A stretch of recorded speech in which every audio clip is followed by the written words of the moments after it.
Welcome to Watch Cozy. Before we dive in today, just a quick reminder, if you like what we do, please think about subscribing to the channel. We really do put a lot of effort into researching and putting these together for you. Okay, so when you think about famous inventors, the ones who really shaped our modern world, who comes to mind? Probably Ford, maybe the Wright brothers, Edison, right? Those are the big names. Yeah, the household names, definitely. But here's something interesting. Every single time you plug in your phone or, turn on the lights or even just use your refrigerator, there's another name that maybe should be just as famous, Nikola Tesla. Absolutely. He's sort of the unsung hero behind so much of our electrical world. Exactly. And that's who we're talking about today. His story is, well, it's incredible, amazing achievements, but also kind of sad in the end. It really is. And that ending, it kind of puts his whole life and impact into perspective, doesn't it? It really does. Let's maybe start there, actually. Picture this. It's January 1943, New York City. A hotel maid goes into room 3327 at the New Yorker Hotel. Where he'd been living for about 10 years. Right? Yeah, exactly. And she finds him, Nikola Tesla, dead at 86, Yeah. alone, and, well, pretty much broke. It's such a stark image. His final days were apparently quite simple. Just warm milk, some crackers. And feeding the pigeons. He was known for feeding the pigeons in the park. Right. So you have this genius, this inventor who revolutionized everything, ending his life in near solitude and poverty. It makes you ask, how did that happen? How did someone so central to our lives end up like that? It's quite the contrast. It really is. And to understand that, you kind of have to go right back to the beginning. His origins are pretty fascinating, too. Oh, definitely. He was born, get this, during a lightning storm. Seriously? Wow. Yep, in Smiljan, which is in modern-day Croatia now, July 10th, 1856. Oh. And there's this great family story. Oh, I think I know this one, about the midwife. That's the one. The midwife apparently said, oh, he'll be a child of darkness because of the storm. But his mother, Uka, immediately replied, no, he will be a child of light. Chills. That's quite prophetic, isn't it? It really is. But then, tragedy struck early. When Tesla was only 5, his older brother died, fell from a horse. And that loss, people say, deeply affected him his whole life. Yeah. And around that time, he started having these incredibly vivid visions, sometimes with flashes of light. Which sounds maybe worrying, but for him it became part of his inventive process, right? He could sort of see the inventions in his mind. Exactly. He could apparently visualize entire machines, fully formed, working perfectly in his head. Didn't even need drawings sometimes. That's incredible. Like a mental laboratory? He actually wrote about it later in 1919. Said for like 20 years, every single thing he invented mentally worked exactly as conceived. No exceptions. Wow, that's almost unbelievable mental power. And his mother was quite inventive too, wasn't she? She was, Uka Mandic. She invented household gadgets and apparently had an eidetic memory, a photographic memory, basically. Was she passed on to him, nature and nurture, maybe? Could be. His father, though, wanted him to be a priest. But Tesla was just fascinated by engineering. And there was that moment, the illness. Oh, right. As a teenager, he got cholera. Really bad. Almost died. And his father, desperate, promised him that if he survived, he could go to engineering school. And he did survive. Talk about motivation. Seriously. So he went off to the Technical College of Graz in Austria. And the stories about his work ethic there are legendary. Like working insane hours. Totally. 3 in the morning until 11 at night, apparently. Professors were genuinely worried he'd work himself to death. But his mind was just leagues ahead, performing complex calculus in his head, speaking 8 languages. Just brilliant. But then, things took a turn. He developed a gambling problem. That wasn't in the plan, I imagine. Not at all. He got addicted, dropped out of college, and actually cut ties with his family for a while. They didn't know what happened. Some friends even thought he drowned. Wow, a real low point before things started to change again. Yeah. He knocked around Europe for a bit, eventually landed a job as an electrician in Budapest. And Budapest, that's where the big idea hit him, right? The AC spark. Literally. Well, figuratively. He was walking in a park, reciting poetry apparently, and suddenly the solution for alternating current just came to him. An epiphany. Just like that. An idea that would quite literally power the planet. Crazy, isn't it? So fast forward a bit. 1882, he's in Paris working for Thomas Edison's company. Continental Edison, yeah. Started with basic stuff, indoor lighting. But he was so good, they quickly had him designing dynamos, motors, fixing complex problems all over Europe. He was clearly talented. the go-to guy. So much so that one of Edison's managers offered him a job in New York City. So 1884, Tesla sails to America. And arrives with almost nothing, right? Yeah. The story is 4 cents. Just 4 cents. Got robbed on the way over. Imagine stepping onto the shores of New York with 4 cents and a head full of revolutionary ideas. Incredible. And initially, he and Edison actually got along, didn't they? There was some mutual respect. Yeah, at first, Edison famously told him something like, "I've had many hardworking assistants, but you take the cake." High praise from Edison. But that didn't last long because of their fundamental disagreement. DC versus AC. The core conflict. Edison was Mr. Direct Current, DC. Electricity flowing in one direction.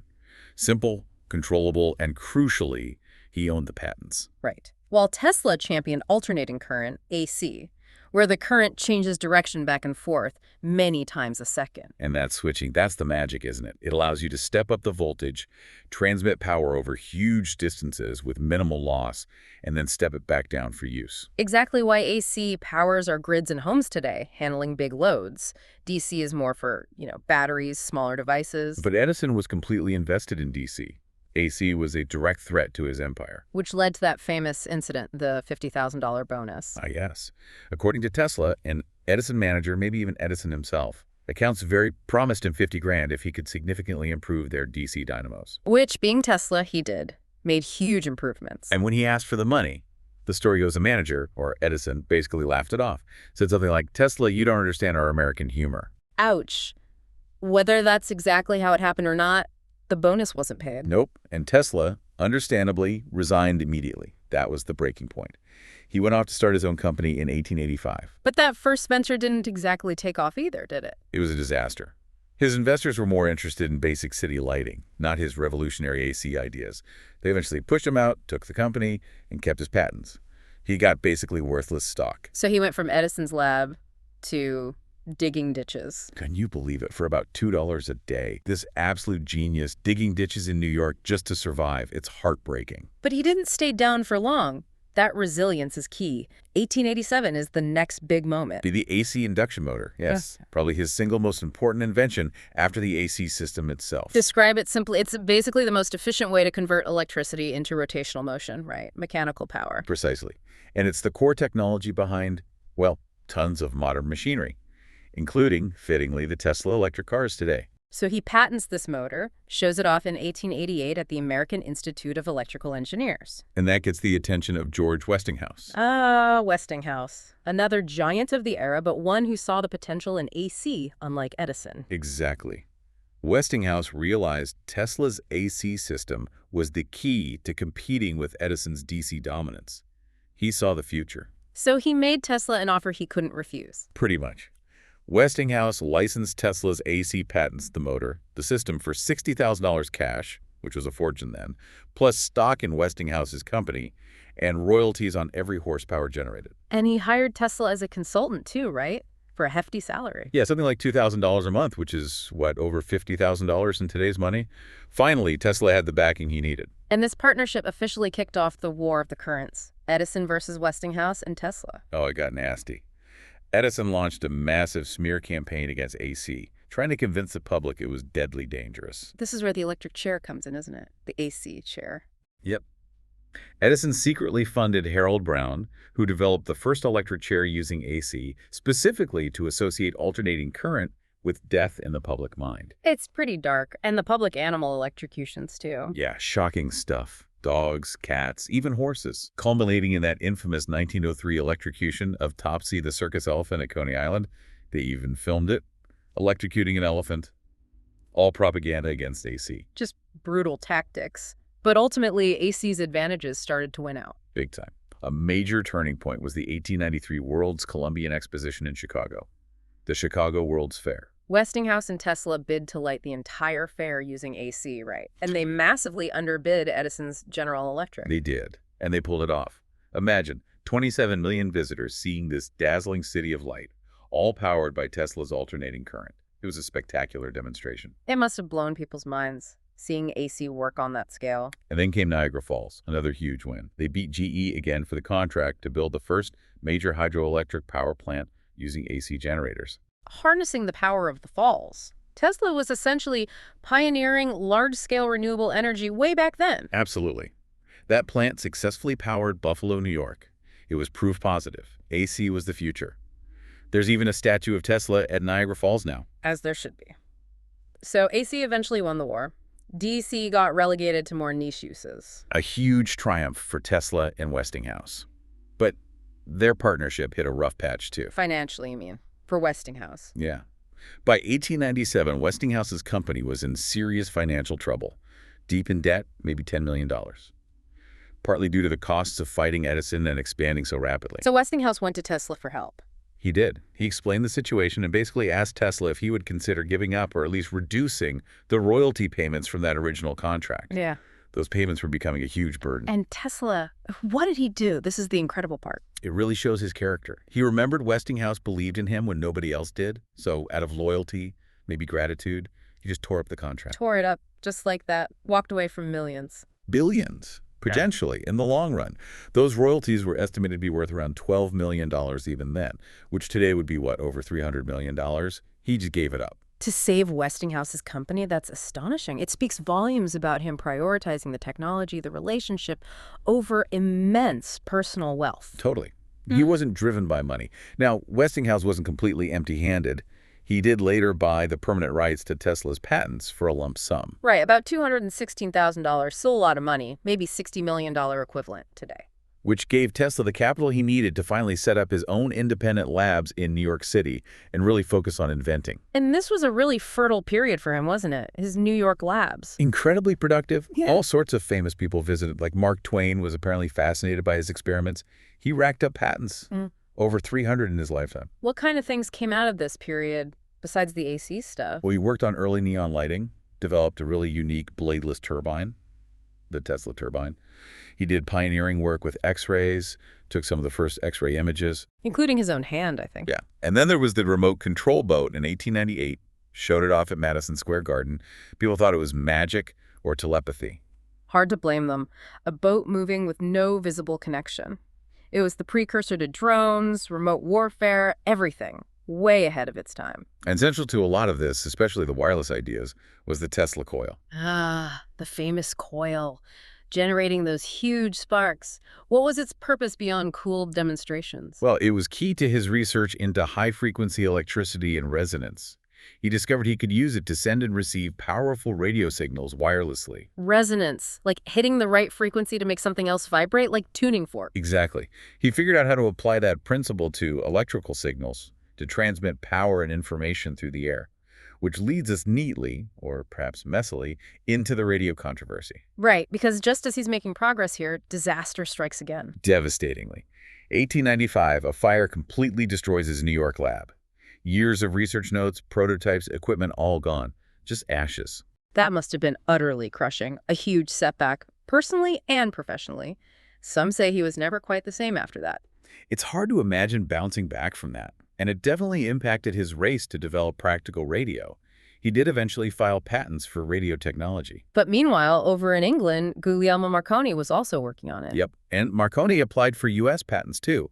Initially, the U.S. Patent Office actually turned Marconi down, citing Tesla's prior work. But Marconi kept pushing, and in 1901, he managed to send the first radio signal across the Atlantic. Big news. Huge news. But here's the kicker.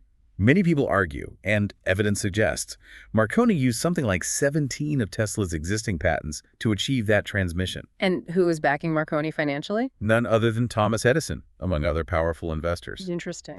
Very. And then in 1904, something strange happens.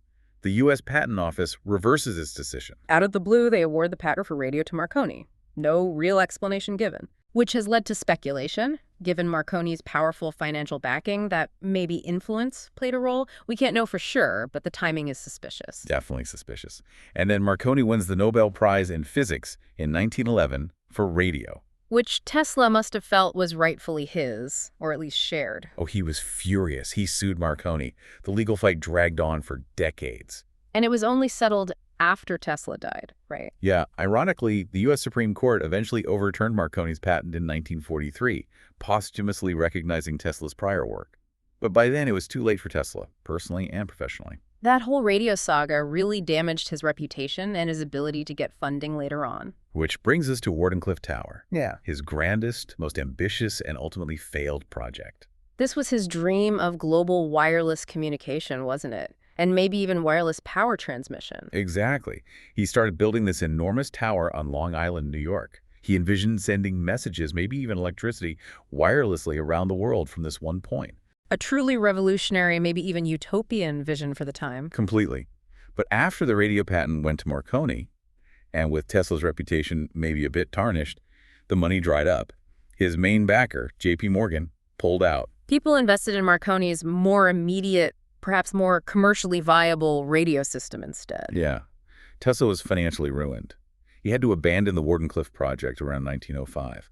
The tower stood for years, a monument to his unfulfilled dream before being torn down. It was a huge blow. And it seemed to coincide with, or perhaps accelerate, a decline in his later years. His mental health maybe suffered. It seems that way. He became more eccentric, more isolated. He spent his last decade, from 1933 onwards, living in that room at the New Yorker Hotel. It's good that the Westinghouse Corporation didn't forget him entirely. They kept him on as a consultant, paid his hotel bills. A small kindness, yes, but still, he died in debt. So back to that question, why? Why did this giant fade into relative obscurity and poverty? Well, there was definitely bad luck involved. That lab fire was catastrophic. The radio patent reversal was a major blow. True. Bad breaks. But I think a huge part of it was just Tesla himself, his nature. He wasn't a capitalist, fundamentally. He wasn't driven by profit. He was driven by the science, by the potential benefit to humanity. Exactly. Think about him tearing up that royalty contract that says it all. He prioritized discovery and innovation over building a business empire or hoarding wealth. Which is noble, incredibly noble, but maybe not the best strategy for lasting fame and fortune in that era, or maybe any era. Perhaps not. But his impact is undeniable. Our entire technological society runs on principles and inventions he pioneered.